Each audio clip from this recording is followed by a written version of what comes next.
Hi hello ಆತ್ಮೀಯ ಹೇ ಸೀತಾರಾಮ್ ವೀಕ್ಷಕರೇ, ನಾನು ನಿಮ್ಮವ ಇವತ್ತು ಮಲ್ಲಪ್ಪ ಜೋತಿ ಅವರು ತಮಗೆ ಇವತ್ತಿನ ಪ್ರಮುಖ ಸುದ್ದಿಗಳಿಗಾಗಿ ಆಹ್ವಾನಿಸ್ತಾ ಇದ್ದೇನೆ. ತಾವು ನೋಡಬೇಕು, ನೋಡೋದ್ರ ಜೊತೆಗೆ ನಿಮ್ಮ ಅಭಿಪ್ರಾಯಗಳು ಮಾಡಿಸ್ತಾ ಇರಬೇಕು. ಈ ಪ್ರಮುಖ ಸುದ್ದಿಗಳು ನೋಡ್ತಾ ಹೋಗಿ, ಜೊತೆಗೆ ನಿಮ್ಮ ಅಭಿಪ್ರಾಯ ತಿಳಿಸ್ತಾ ಹೋಗ್ರಿ ಅಂತ ಹೇಳ್ತಾ ನೋಡಿ ಈ ಹುದ್ದೆಗಳೆಲ್ಲ ಬರ್ತಾ ಇದ್ದಾವೆ. ಬೆಳಗಾಮಲ್ಲಿ ಇವತ್ತು ನಾವು 1924ನೇ ಇಸ್ವಿಯಲ್ಲಿ ನಡೆದಂಥ AICC ಅಧಿವೇಶನ, ಮಹಾತ್ಮ ಗಾಂಧಿಯವರು ಇಲ್ಲಿ ಅಧ್ಯಕ್ಷರಾಗಿ ಜವಾಬ್ದಾರಿಯನ್ನು ವಹಿಸಿಕೊಂಡು 100 ವರ್ಷಗಳಾಗ್ತದೆ. ಇದನ್ನು ಭಾಳ ವಿಜೃಂಭಣೆಯಿಂದ ಕಾಂಗ್ರೆಸ್ ಪಕ್ಷನೂ ಒಂದು ಕಡೆ ಆಚರಣೆ ಮಾಡ್ತಾಯಿದೆ ಮತ್ತು ನಮ್ಮ ಸರ್ಕಾರ ಕೂಡ ಇವತ್ತು ಗಾಂಧಿ ಪ್ರತಿಮೆಯನ್ನು ಸುವರ್ಣಸೌಧದ ಮುಂಭಾಗದಲ್ಲಿ ಅನಾವರಣ ಮಾಡ್ತಕ್ಕಂಥ ಒಂದು ಸರ್ಕಾರಿ ಕಾರ್ಯಕ್ರಮವನ್ನು ಹಮ್ಮಿಕೊಂಡಿದ್ದೇವೆ. ಎಲ್ಲ ರೀತಿ ಸಿದ್ಧತೆಗಳಾಗಿದ್ದಾವೆ. ಇದೊಂದು ಯಶಸ್ವಿ ಆಗಬೇಕು, ಚರಿತ್ರೆಯಲ್ಲಿ ಉಳಿತಕ್ಕಂಥ ಒಂದು ಐತಿಹಾಸಿಕ ಸನ್ನಿವೇಶ ಆಗಬೇಕು ಅಂತಕ್ಕಂಥ ಉದ್ದೇಶದಿಂದ ಎಲ್ಲ ಸಕಲ ಸಿದ್ಧತೆಗಳನ್ನು ನಮ್ಮ ಉಪಮುಖ್ಯಮಂತ್ರಿಗಳು ವಿಶೇಷವಾಗಿ ಕಾಳಜಿಯನ್ನು ವಹಿಸಿದ್ದಾರೆ ಮತ್ತು ಮುಖ್ಯಮಂತ್ರಿಗಳ ಸಂಪೂರ್ಣ ಸಹಕಾರದೊಂದಿಗೆ ಇಡೀ ಇವತ್ತು ಸರ್ಕಾರ ಮತ್ತು ಕಾಂಗ್ರೆಸ್ ಪಕ್ಷ ಈ ಕಾರ್ಯಕ್ರಮವನ್ನು ಯಶಸ್ವಿಗೊಳಿಸಬೇಕು ಅಂತ ಪ್ರಯತ್ನ ಮಾಡ್ತಾರೆ. ಇದು ಭಾಳ ನಾವ್ಯಾರೂ ನಿರೀಕ್ಷೆ ಮಾಡಿದಂಥ ರೀತಿಯಲ್ಲಿ ಅವತ್ತು ವಿಧಾನ ಪರಿಷತ್ತಲ್ಲಿ ಘಟನೆ ಆಗಿದೆ. ಇವತ್ತು BJPಯವರಿಗೆ ಏನಾದರೂ ಕಿಂಚಿತ್ತು ಜವಾಬ್ದಾರಿ ಇದ್ದರೆ ಇವತ್ತು ಇದನ್ನು ಬೇರೆ ರೀತಿಯಲ್ಲಿ ಇದನ್ನು ಬಿಂಬಿಸ್ತಕ್ಕಂಥ ಕೆಲಸವನ್ನು ಬಿಡಬೇಕು.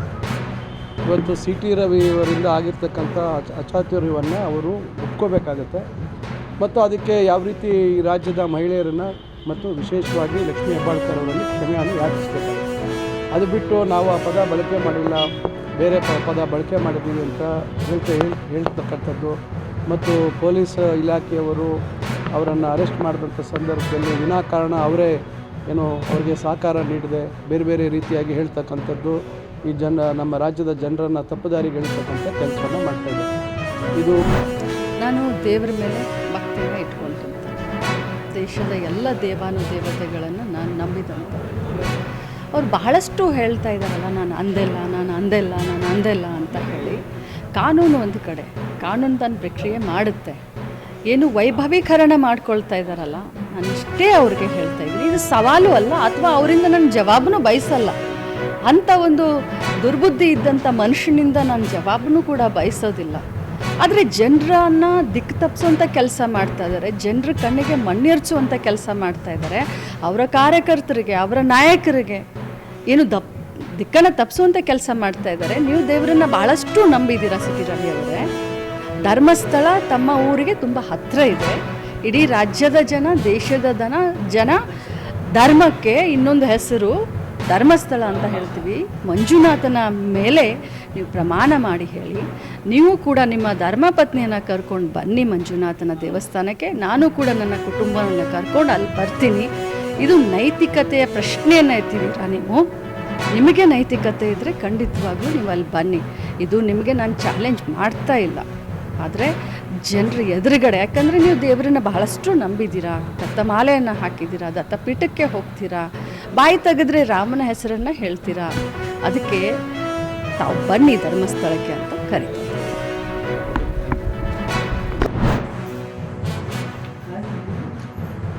ನಮ್ಮ ಕಲ್ಯಾಣ ಕರ್ನಾಟಕದ ವಿಜಯನಗರ ಜಿಲ್ಲೆಯ ಒಂದು ತಾಲೂಕಿನ ಒಟ್ಟಿನ ಗ್ರಾಮದಲ್ಲಿ ಪ್ರತಿ ವರ್ಷವೂ ಇಲ್ಲಿ ಬಸವಣ್ಣ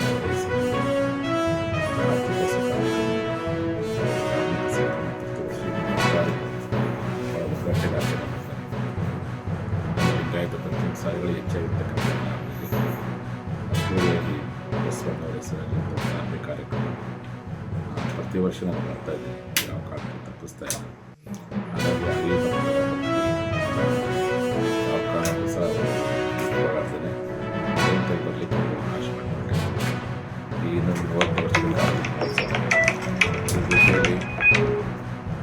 ನಮ್ಮ ಸಮುದಾಯದ ಮೀಸಲಾತಿ ಹೋರಾಟದ ವಿಚಾರ ಯಾರು ಗೊತ್ತಿರ್ಬೋದು. ಇವತ್ತಿನ ಸಿದ್ದರಾಮಯ್ಯ ಸರ್ಕಾರ ಮೀಸಲಾತಿ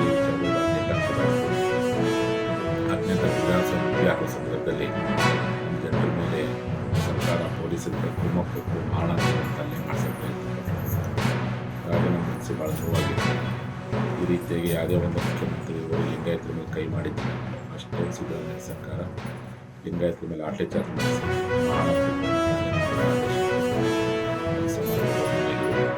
ಈ ಅವಮಾನವನ್ನು ಖಂಡಿಸಿಕೊಂಡು ಕೂಡಲೇ ಕ್ಷಮಾಪಣೆ ಕೇಳಬೇಕಂದ್ರೆ 5 ವರ್ಷ ಸರ್ಕಾರ ಕ್ಷಮಾಪಣೆ ಕೇಳಿ ಅಮಾಯಕರ ಮೇಲೆ ಲಾಠಿ ಚಾರ್ಜ್ ಮಾಡಿದ್ದಾರೆ.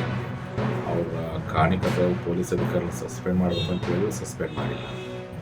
ಮತ್ತು ನಮ್ಮ ಸಮಾಜಕ್ಕೆ ಮೀಸಲಾತಿ ಕೊಡಲ್ಲ ಅಂತೇಳಿ ವೇದಿಕೆ ಮೇಲೆ ವಿದೇಶದಲ್ಲಿ ನೇರವಾಗಿ ನಮ್ಮ ಹೋರಾಟವನ್ನು ಸಂವಿಧಾನ ವಿರೋಧಿ ಅಂತ ಶಬ್ದ ಬಳಸಿ ನಮ್ಮ ಸಮಾಜಕ್ಕೆ ಅವಮಾನ ಗೆದ್ದು ಅದಕ್ಕೆ ನಾವು ತೀರ್ಮಾನ ಮಾಡಿದ್ದೀವಿ. ಮೀಸಲಾತಿ ಕೊಡೋಕ್ಕಾಗಲ್ಲ ಅಂತ ಹೇಳಿದ ಮೇಲೆ ಮತ್ತೆ ಹತ್ರ ಮೀಸಲಾತಿ ಕೇಳೋದು ಅಷ್ಟೊಂದು ಸಮಾಜ ಅನ್ನೋದಿಲ್ಲ ಅಂತ ತಿಳ್ಕೊಂಡು ನಾವು ಮುಂದೆ ಯಾರ ಮೀಸಲಾತಿ ಕೊಡ್ತೀವಿ, ಯಾರು ನಮ್ಮನ್ನು ಖಂಡಿಸ್ತಾರೆ, ಯಾರು ನಮ್ಮನ್ನು ಅಪ್ಕೊಳ್ತಾರೆ ಅಂಥವ್ರ ಮೂಲಕ ಮೀಸಲಾತಿ ಪಡಿತೀವಿ. ಯಾರು ನಮ್ಮ ನ್ಯಾಯ ಕೊಡ್ತಾರೋ ಅದು ಹೋಗ್ತೀವಿ. ಇವರು ನ್ಯಾಯ ಕೊಡಲ್ಲ ಅಂತ ಹೇಳಿದ್ರೆ ಇವರು ಬಿಟ್ಟಿದ್ದೇವೆ, ನ್ಯಾಯ ಕೊಡೋ ಬಳಿ ಹೋಗ್ತೀವಿ. ಅದಕ್ಕೋಸ್ಕರವಾಗಿ ಇನ್ನು 3 ವರ್ಷಗಳ ಕಾಲ ಪ್ರತಿ ಹಳ್ಳಿಯಲ್ಲಿ ಗ್ರಾಮ ಸಭೆಗಳನ್ನು ಪ್ರತಿ ತಾಲೂಕು ಮಟ್ಟದಲ್ಲಿ ಪ್ರತಿಜ್ಞಾ ಕ್ರಾಂತಿ ಅಭಿಯಾನವನ್ನು ಮಾಡಿ ಸಮಾಜ ಜನರಿಗೆ ಸಂವಾದ ಮಾಡಿ ಸಂಧಾನ ಮಾಡಿ ಯಾವ ರೀತಿಯಾಗಿ ಸರ್ಕಾರ ಈ ರೀತಿ ನಮಗೆ ಲಾಠಿ ಇಟ್ಕೊಟ್ಟು ಭಾಳ ಹೀನಾಯವನ್ನು ಮಾಡಿದೆ, ಯಾವ ರೀತಿಯಾಗಿ ಸರ್ಕಾರ ನಮ್ಮ ಮೇಲೆ ಹಲ್ಲೆ ಮಾಡಿದೆ, ಅದೆಲ್ಲ ಸತ್ಯವನ್ನು ಜನರ ಬಳಿ ಹೇಳ್ತೀನಿ. ಜನರು ಕೊಡುವಂಥ ತೀರ್ಪಿದೆ, ಜನರು ಕೊಡುವಂಥ ತೀರ್ಮಾನದ ಮೇಲೆ ಮುಂದಿನ ಉಗ್ರ ಹೋರಾಟ ಗ್ರಾಮಸ್ಥರು ಮಾಡಿ ಸರ್ಕಾರ ಮಾಡಿರ್ತಕ್ಕಂಥ ಅನ್ಯಾಯಗಳನ್ನು ನಾನು ಜನರಿಗೆ ಬಿಚ್ಚಿಡ್ತೀನಿ. ಜನರು ಏನು ತೀರ್ಮಾನ ಮಾಡ್ತಾರೆ, ನ್ಯಾಯ ಕೊಡ್ತಾರೆ, ಆ ರೀತಿಯಾಗಿ ಮುಂದಿನ ಸರಿಪಡಿಸ್ತಾರೆ.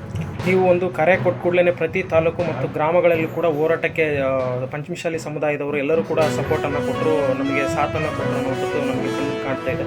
ಜೊತೆಗೆ ನಮ್ಮ ಮುಂದಿನ ನಡೆ ಏನು ಅಂದರೆ ಈಗ ಇವತ್ತು ಡಿಸೆಂಬರ್ 23 ತಾರೀಕು ನಮ್ಮ ಜನ್ಮದಿನವನ್ನು ಮಾಡೋದು ಬೇಡ ಅಂತ ತಿಳ್ಕೊಂಡು ಯಾರೋ ಗಾಯಗೊಂಡಾರೋ ಅಂತಂದರೆ ಇವತ್ತಿಂದ ರಾಜ್ಯಾದ್ಯಂತ ಪ್ರತಿ ಹಳ್ಳಿ ಹೋಗ್ತಾನೆ. ಯಾರಿಗೆ ಲಾಠಿ ಇಟ್ಟು ಬೂಟ್ನ ಇಟ್ಟು ಕೈ ಕಾಲು ಸ್ವಲ್ಪ ನಾನೇ ಒಂದು ನನಗಿದೆ ಅಂತ ಒಂದು ಹೋರಾಟ ಶುರು ಮಾಡಿದ್ವಿ. ನಾಳೆ 14 ತಾರೀಕು ಜನವರಿ 2 ಸರ್ಕಾರ ಅವತ್ತಿಂದ ಮನೆ ಗ್ರಾಮಗಳಿಗೆ ಭೇಟಿ ಕೊಡುವಂಥ ಒಂದು ಗ್ರಾಮ ಸಭೆಯ ಹೋರಾಟವನ್ನು, ಅದಾದಂಥ ತಾಲೂಕು ಮಟ್ಟದಲ್ಲಿ ಪ್ರತಿಜ್ಞಾ ಕ್ರಾಂತಿ ಅಭಿಯಾನ ಅಂತೇಳಿ ಅಭಿಯಾನ ಮಾಡಿಕೊಂಡು ಒಟ್ಟಾರೆ ಈ ಸರ್ಕಾರ ನಮಗೆ ಮಾರ್ಕೆಟ್ ಕೊಟ್ಟಿದ್ದಾರೆ, ಅದು ಬೆಲೆ ತರಬೇಕಾಗುತ್ತೆ. ಆ ರೀತಿ ಜನರನ್ನು ಸಂಘಟನೆ ಮಾಡ್ತಾರೆ. ಇಲ್ಲಿವರೆಗೆ ತಾವೆಲ್ಲ ಸುದ್ದಿಗಳು ನೋಡ್ತಾ ಬಂದ್ರಿ, ನೋಡಿದಿರಿ. ನಿಮಗೆ ಖುಷಿನೂ ಆಗಿರ್ಬೋದು, ಅಥವಾ ಒಂದು ಸಂತೋಷ ಆಗಿರ್ಬೋದು, ಅದು ದುಃಖನೂ ಅನಿಸ್ಬೋದು. ಯಾಕೆ ಹಾಕಿದಾರಪ್ಪ ಅಂತ ಅನಿಸ್ಬೋದು, ಏನೂ ಅನಿಸಲ್ಲ ನಿಮಗೆ. ನಿಮ್ಮ ಅನಿಸಿಕೆಗಳು ನಮ್ಗೆ ಭಾಳ ಪ್ರಮುಖ. ಈ ಸುದ್ದಿಗಳು ನಿಮ್ಗೆ ಏನು ಅನಿಸಿದ್ದು ನೀವು ಕಾಮೆಂಟ್ ಬಾಕ್ಸಲ್ಲೇ ಹೇಳ್ತಾ ಇರ್ರಿ. ಜೊತೆಗೆ ಎಲ್ಲಕ್ಕಿಂತ ಹೆಚ್ಚಿಗೆ ಶೇರ್ ಮಾಡ್ತಾ ಇರ್ರಿ ಈ ನ್ಯೂಸ್ಗಳನ್ನು. ಜೊತೆಗೆ ಏನಪ್ಪ ಅಂದ್ರೆ ಹೇ ಸೀತಾರಾಮ್ ನಿರಂತರ ನೋಡ್ತಾ ಇರ್ರಿ. ಹೇ ಸೀತಾರಾಮ್ ಸತ್ಯದ ಕೈಗಳು ವಂದನೆಗಳು.